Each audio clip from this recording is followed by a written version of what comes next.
Salut! Alors aujourd'hui, on va percer un des plus grands mystères du monde. Comment on fabrique l'électricité? C'est un peu comme un tour de magie, tu vas voir. Allez, suis-moi, on va découvrir tous les secrets ensemble. C'est parti? Pense un peu, quand tu appuies sur le bouton pour allumer la lumière de ta chambre ou quand tu branches ta tablette pour la recharger, d'où elle vient toute cette énergie? Elle ne sort pas du mur comme par magie, ou peut-être que si. En fait, c'est un secret super bien gardé. Mais aujourd'hui, juste pour toi, on a décidé de tout te raconter. Alors, t'es prêt? On va devenir de vrais détectives de l'électricité. Alors, pour comprendre ce secret, il faut d'abord que tu rencontres nos deux personnages principaux. Ce sont deux amis, de vrais super-héros avec des pouvoirs incroyables. Et tu vas voir, quand ils sont ensemble, ils sont capables de choses extraordinaires. Et les voici. D'un côté, on a Aimant. Il est super fort, il a une force invisible qui peut attirer les objets sans même les toucher.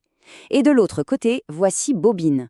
C'est un long fil de cuivre, tout enroulé sur lui-même encore et encore et encore. Tout seuls, ils sont sympas, mais c'est quand ils font équipe que la magie opère. Mais attention, regarde bien. Si on met aimant et bobine l'un à côté de l'autre et qu'on attend, eh ben, il ne se passe absolument rien. Tout est calme, la petite aiguille qui mesure l'électricité, elle ne bouge pas d'un poil, zéro. C'est un peu décevant, tu ne trouves pas? Mais attends, c'est justement là qu'est tout le secret. Pour que la magie fonctionne, il manque un ingrédient essentiel, le mouvement. Prépare-toi à découvrir ce qu'on appelle la danse des électrons. Regarde bien ce qui se passe maintenant. Si on prend notre aimant et qu'on le fait danser, mais alors très très vite à l'intérieur de Bobine, waouh, regarde l'aiguille, elle s'affole. Ça y est, on a de l'électricité. C'est incroyable, non? Le vrai secret, ce n'était pas l'aimant ou la bobine, c'était le mouvement. Ok, mais c'est quoi exactement l'électricité? Alors, imagine que dans le fil de bobine, il y a plein de toutes petites billes d'énergie qu'on ne peut pas voir. On les appelle les électrons. Et quand aimant se met à danser, sa force les bouscule et leur dit « Allez, tout le monde en route !» Alors toutes les petites billes se mettent à courir en file indienne dans le fil, et cette grande course, eh bien c'est ça qu'on appelle le courant électrique. Du coup, si on résume, la recette pour faire de l'électricité, elle est super simple. C'est notre recette secrète. Numéro 1, tu prends un aimant.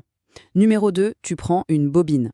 Et numéro 3, le plus important, tu fais bouger l'aimant super vite. L'aimant va pousser les petits électrons dans le fil, et bim, bravo, tu as du courant électrique. Trop facilement. Bon, maintenant que tu connais la recette secrète, tu vas voir qu'en fait, cette magie, elle est partout autour de nous. On va commencer avec un exemple tout petit que tu as peut-être déjà sur ton vélo. T'as déjà vu cette petite machine sur un vélo? Ça s'appelle une dynamo. Et en fait, c'est une toute petite usine à électricité rien que pour toi. Et elle est super parce qu'elle allume la lumière de ton vélo. Et comment ça marche? Eh bien, c'est grâce à toi. Quand tu pédales, hop, la roue du vélo tourne. Ça fait tourner la dynamo. Et devine ce qu'il y a caché dedans? Exactement, un petit aimant et une petite bobine. L'aimant tourne super vite, et voilà, de la lumière. C'est toi qui la fabriques en pédalant. C'est génial de pouvoir allumer la lumière de son vélo, c'est vrai. Mais pour allumer toutes les lumières de ta maison, de ton école, et même de toute la ville, comment on fait? Eh bien, on va juste prendre notre petite idée de dynamo et la faire en version géante. Regarde-moi ça, c'est une centrale électrique. Ça a l'air immense et super compliqué, mais en vrai, c'est juste comme une dynamo de vélo, mais en version XXL. Tellement grande qu'elle a un nom spécial. On appelle ça un alternateur. Mais le secret à l'intérieur, c'est le même. Évidemment, pour faire tourner un truc aussi géant, tes jambes ne vont pas suffire. Alors, on utilise des forces beaucoup plus puissantes. Par exemple, on peut utiliser la force de l'eau qui dévale d'un grand barrage, ou la force du vent qui fait tourner des éoliennes géantes, ou encore la force de la vapeur quand on fait chauffer de l'eau très fort. C'est comme une bouilloire géante. Toute cette force incroyable, qu'elle vienne de l'eau, du vent ou de la vapeur, elle ne sert qu'à une seule chose: faire tourner un aimant géant à l'intérieur d'une bobine géante. Et ça fabrique une quantité énorme d'électricité, assez pour toute ta maison et celle de tes voisins. Alors, au final, si tu devais raconter ce grand secret à quelqu'un, qu'est-ce que tu dirais?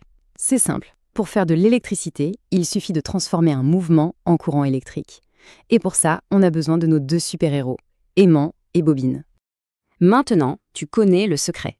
Alors la prochaine fois que tu verras une éolienne qui tourne dans le vent, ou même juste quand tu allumeras la lumière chez toi, tu pourras te dire « Hé, je sais comment ça marche !»